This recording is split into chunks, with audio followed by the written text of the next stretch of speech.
My name is Micah Followay, and I am the Family Literacy Consultant here at the Kentucky Department of Library and Archives. To ask questions or report any issues, use the chat.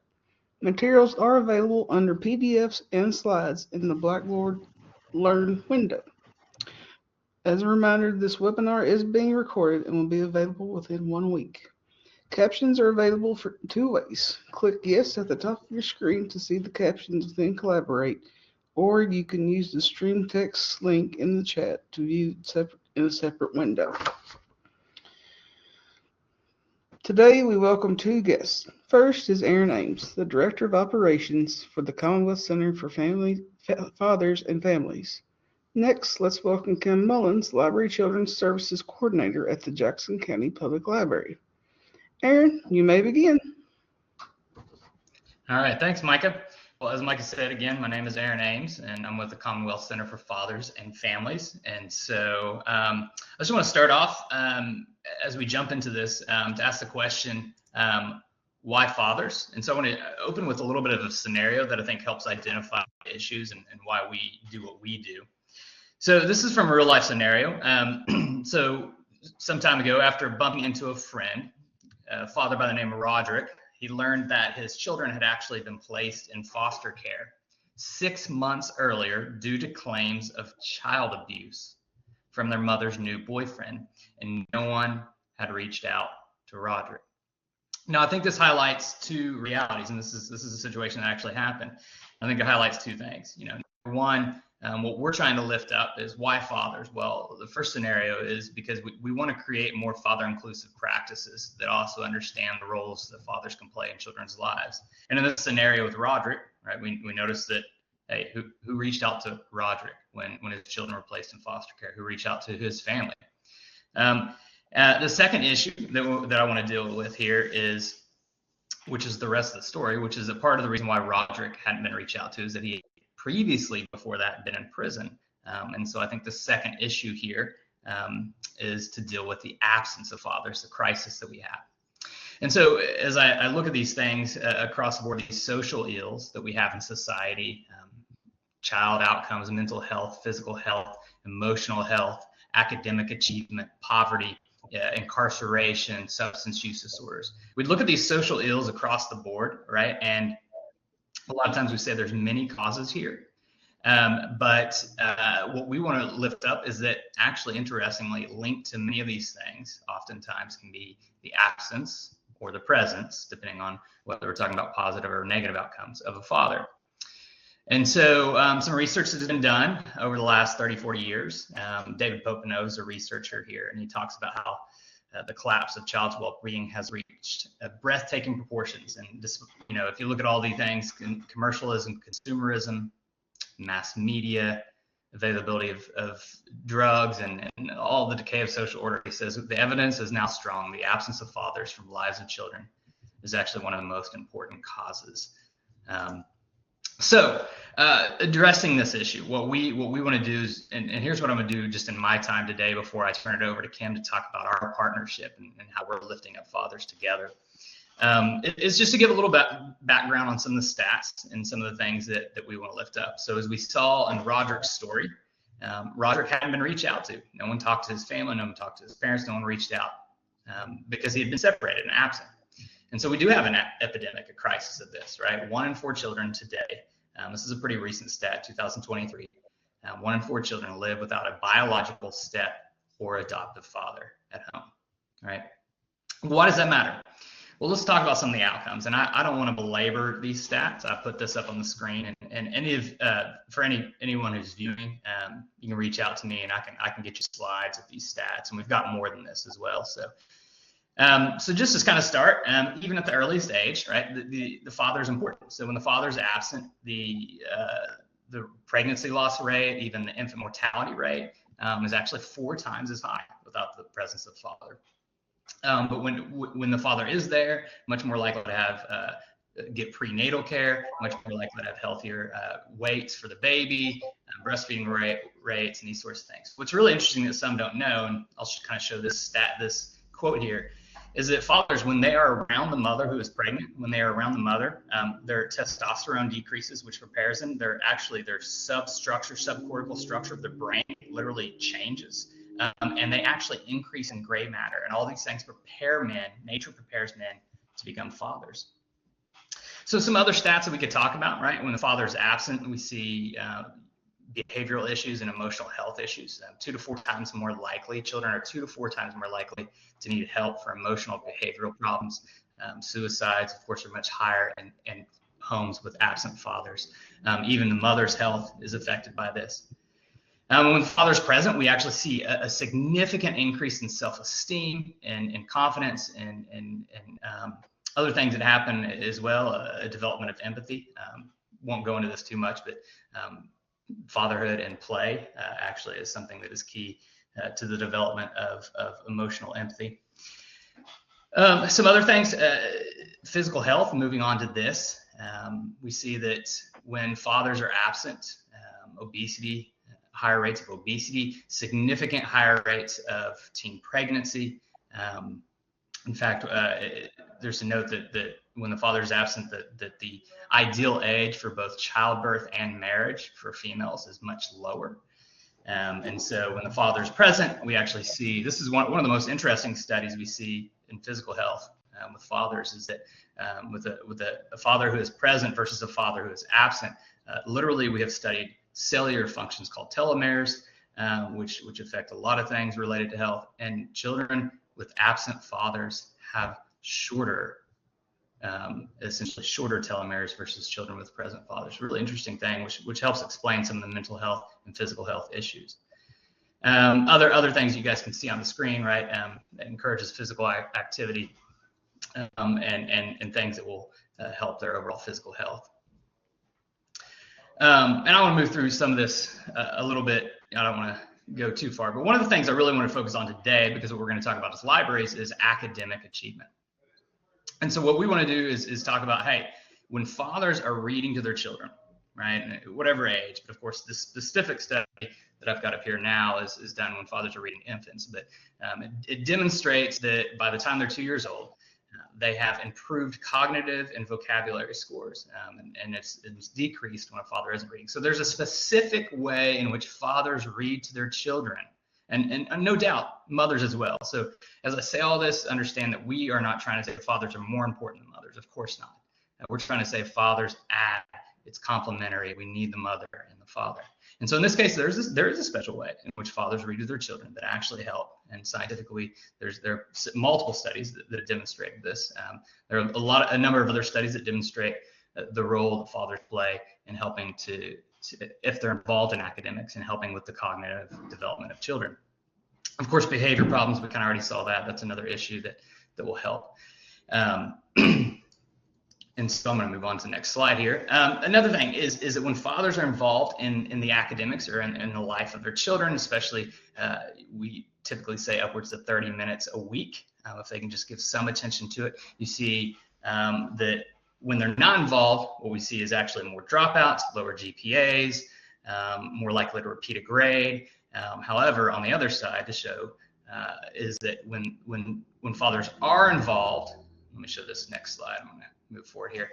33% less likely to repeat a grade, 43% more likely to get A's, and 2 times as likely to enter college, find stable employment after high school.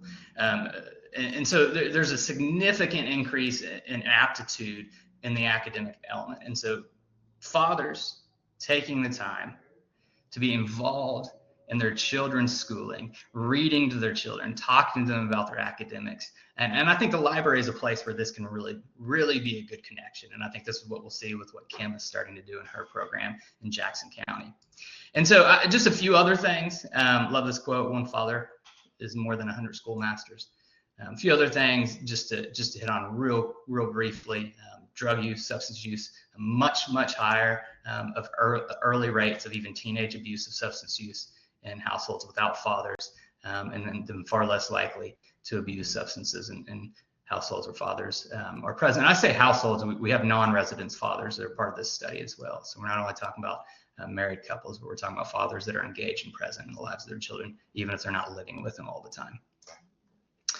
Crime is another big issue. 279% more likely to deal drugs or carry firearms, right? If the father is absent. This is a big one. I hear from others that a 1% decrease of fathers in the presence of a neighborhood has equaled a 3% increase in teen violence in that neighborhood. Another kind of astounding stat. And then finally, incarceration. You know that this is kind of a generational thing, that fathers who are absent, who have been in prison, who are away from their children, often it goes in cycles and it goes in generations. And so it's more likely for those children to then end up in prison themselves. So all that to say, and it brings us to this is kind of an overview of a number of these stats. And we like to kind of close with this quote. We've got so many stats that show that father's life impacts the life outcomes and the development of child in so many ways. And so our closing quote that we like to say is just: the imprint of a father remains forever on the life of a child, right? For better or for worse, and we hope for better. And that's why we're talking about this today.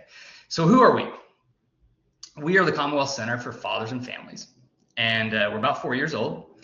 It originally developed out of Lexington Leadership Foundation's Fatherhood Initiative in Lexington, but now we are a statewide organization, and our mission is to actually increase the capacity for fatherhood engagement and father-inclusive services across the entire Commonwealth.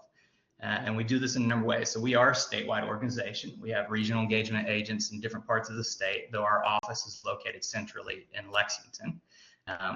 And so what we want to do is we really want to increase the capacity for other organizations, for service providers, for nonprofits, for grassroots organizations, for public organizations, for government agencies, for anyone else that we're able to, specifically nonprofits, to be able to help them build their capacity to serve, engage, and lift up fatherhood. And so some of the ways we do that, these are our pillars here, is that we do some policy and advocacy even at the state level. Our chief visionary officer is actually a registered lobbyist, and so he kind of works on helping to find ways that looking at some policy and seeing whether this is going to be conducive to serving fathers. We've got something called the KY Dad Academy. It's a 6-week, 10-session fellowship intensive where we bring fathers in, train them in parenting, train them in financial literacy, and then ultimately train them how to be and empower them to be ambassadors for fatherhood in their communities. We do this with men all across the state, actually. But the one I really want to focus on, I'll touch just briefly on training. If you want us to come to your organization and present on some material, whether it's how to engage fathers, whether it's the importance of fatherhood, these are things that we can do. But the big one I want to focus on today is mini grants. So what we do in trying to help and resource and partner with other organizations is that we have our mini grants program. And you can get, there are 2 levels. You can get up to $5,000 or up to $10,000 of a grant. You'll write a proposal, send it in, and be in competition with some other organizations, but something related to serving fathers, to lifting up fatherhood, and whether it's an event or the higher level is typically you're offering an event plus a series of programs, whether that's a parenting class or fatherhood cafes or something related to that. And so what we do is we try to connect with organizations across the entire state, and that's a big part of our goal. And through these partnerships and through these proposals, we look at them, partner with these organizations, and then through that we help to serve fathers. And so to give some examples, we've worked with a number of schools, a number of FRISCs, family resource coordinators. That's one of our big ones. We work with some faith-based organizations. We've worked with in this case, we're going to come up with public libraries. We've worked with other just smaller nonprofits who are trying to serve dads in their communities or trying to serve families in communities. And so this is just some examples that we've got out there. Fishing with fathers, dunks with dads, a number of Father's Day activities that we've done. A lot of those, actually, this last Father's Day, I think we had 7 mini grant partners that did Father's Day activities, in addition to things beyond just Father's Days. And so that's to say that what we're trying to do is we want to help partner and resource other organizations across the state who want to serve dads, but maybe need a little bit of funding to get that started. And so we want to partner with you and help find and plan some ways in which we we can build up fatherhood across the state of Kentucky, how we can engage fathers and help them to be more involved in the lives of their children, so that these children themselves, because ultimately we're a fatherhood organization, but we're really all about the children. All right. And so on that note, I want to turn it over to Kim to talk about this partnership that we've had through our May Grant program in the program that she's put on at Jackson County Public Library. Thank you, Aaron. This is a wonderful, wonderful opportunity. You need to take advantage of what we have done here at Jackson County Library. Many of the dads are unable to come to the library during operating hours due to a combination of a disability or demanding work schedule. Mobility challenges make it difficult to travel, or long hours at work and we're closed and they can't come in. So we decided to come up with a program, and we named it Our Time, and we bring the library to them. This is an outreach service that ensures that all dads, up to 30 dads, can come and have access to books and resources, and we support them. We deliver these in person. We began in June. Whoops, sorry.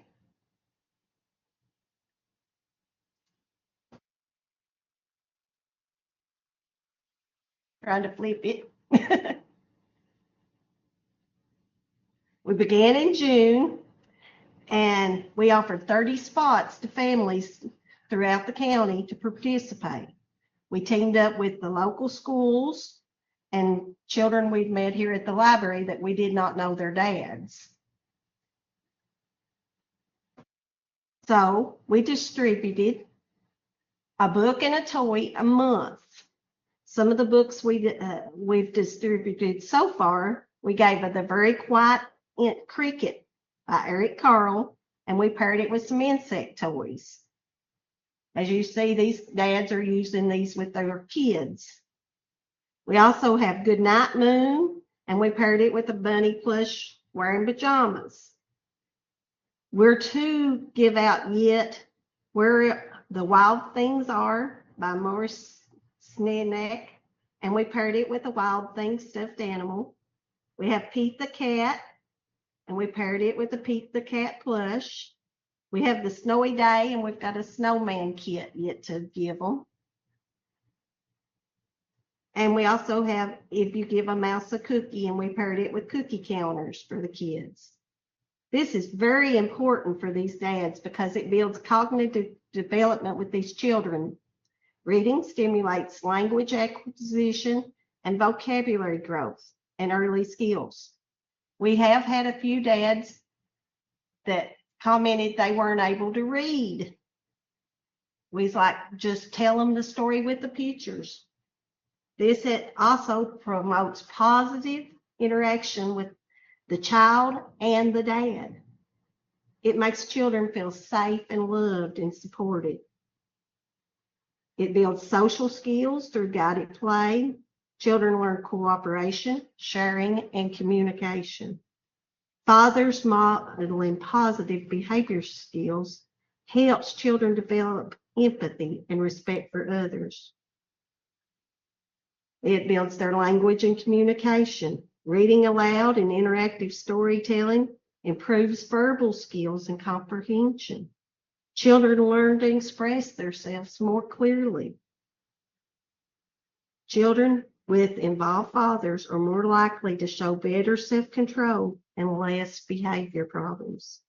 Structured play can teach patience, turn-taking, and following rules.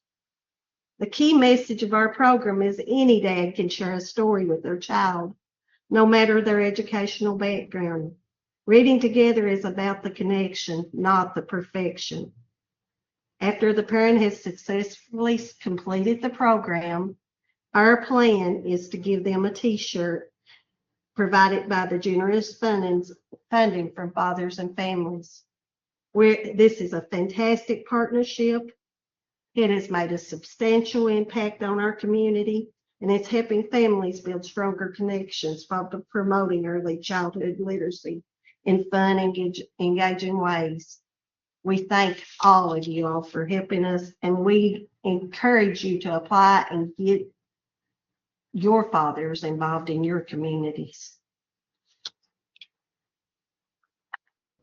Thank you, Kim, for sharing your success at Jackson County Public Library. Now we have time for some questions and answers. If you have a question or have a comment, please submit it in the chat and we will address it. Kim, while everybody's thinking about that, can you kind of talk us through the application process? Like, how did you find out about the grant, and what was it like when you put forth your application? What kind of things were you thinking about or asked about? Aaron actually sent us the information about the Father Initiative, and it was easy to apply for, no problems. We had actually had tried our time previously through another grant, and it was a success. And I partnered with the local Head Start and preschool program, and also Save the Children. So we meet a lot of children that way. And there was a lot of dads interested but couldn't get here to the library. So we decided we'd sign up 30 dads, see what they give us their addresses. They're busy. We have an outreach vehicle. We go out 2 times a month and we try to get them out within 2 days. And then the dads send me back pictures when they are working with their kids for the evidence that they're using the materials. It's been a huge success. They come back and tell me what they liked about it. The children are excited, and everybody's using the materials, and it's such a positive thing. Yeah, the pictures are wonderful. The pictures are definitely worth it. Definitely worth it. They say more than I could ever say. The pictures Exactly. Do you have 30 participants? I do. Sometimes they change, like we're taking this out monthly. We're doing this over 6 months. So every month they get and if they've not sent me a picture, I check on them to find out why. And if they don't comment back, I go find me a new dad. And it's easy to find them. The problem is I don't have enough that everybody wants to do it. So I'm always hunting somebody new, or, there's no problem finding people that want this program. It's just getting our pictures back. Mm-hmm.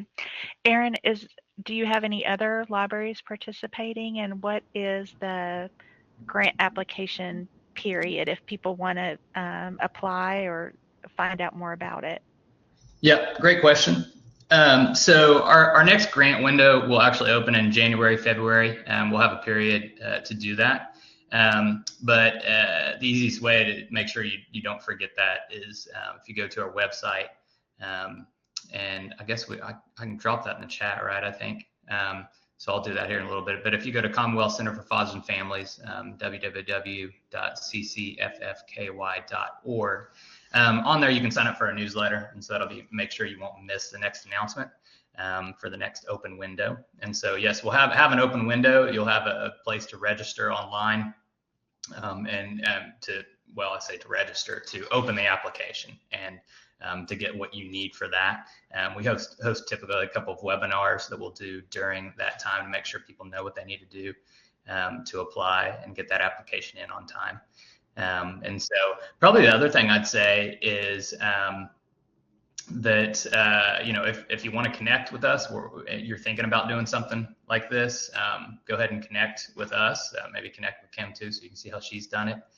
Go ahead and connect with us now. You can reach out to me by email. I'll see if I can add that in the chat as well, because we'd like kind of just see and hear. We've got regional agents out in the field.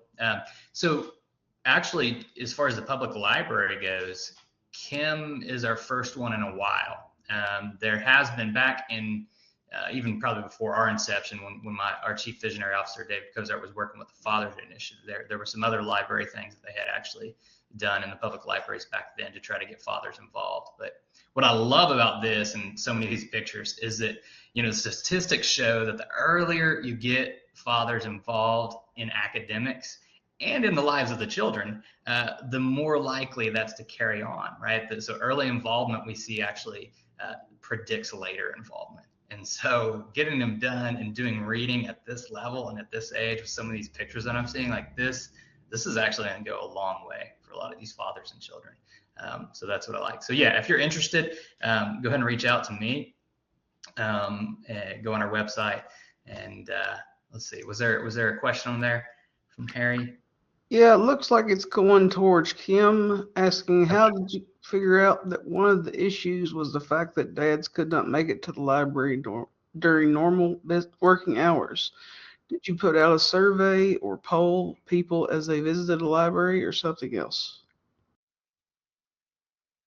Knowing our community and going out and doing functions, I serve a lot of schools and meeting with the teachers and meeting with the mothers. They would explain why their dads didn't come to a lot of things. And so I went to preschool screening and met a lot of dads there. And I was like, why don't you come to the library? And they're like, well, busy schedule, work, just inability to get here. Many of them just didn't have the ability to get here during working hours. So I offered this program to them and they gladly signed up. They were like 4 preschool screenings and I filled my 30 slots at the first one.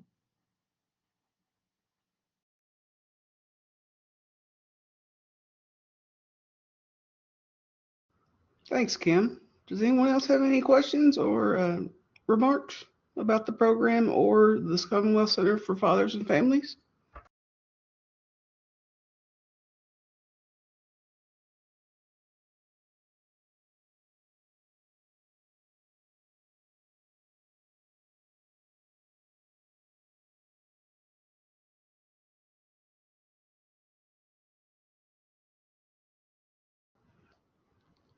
Kim, I think it's another question towards you. Have you tried other programs before this one? Yes, I have. We do a lot of programs. We actually have a program called Lily Pad. We meet on Fridays. We have been meeting in 3 different locations on Fridays. And we have moderate to real good turnout. But people love being together and they love being with their kids.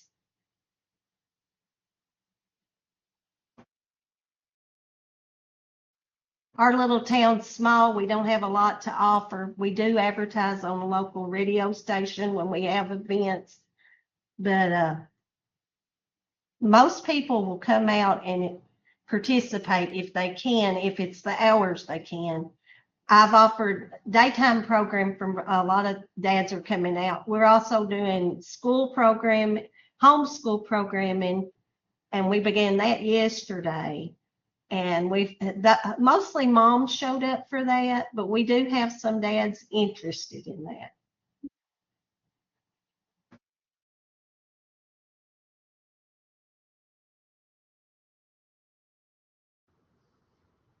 Do you know how many people currently live around Jackson County that your library serves?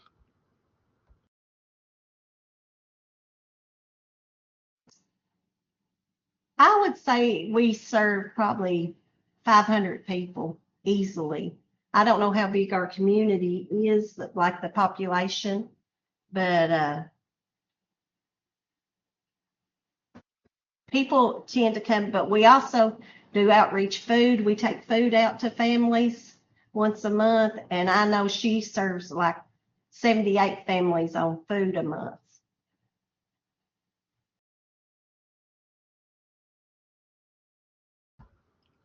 Awesome. All right. If there are not any other questions, I'd like to thank, first of all, Kim and Aaron for coming today and participating in this webinar. KDLA is supported by the Library Science Technology Act, LSTA, and thank you to the Institute of Museum and Library Services for sponsorship of this webinar. This webinar was recorded and will be available within 1 week. A link to there will be a survey. There's going to be a link in the chat to a short survey. Your responses are very important to us for our continued funding.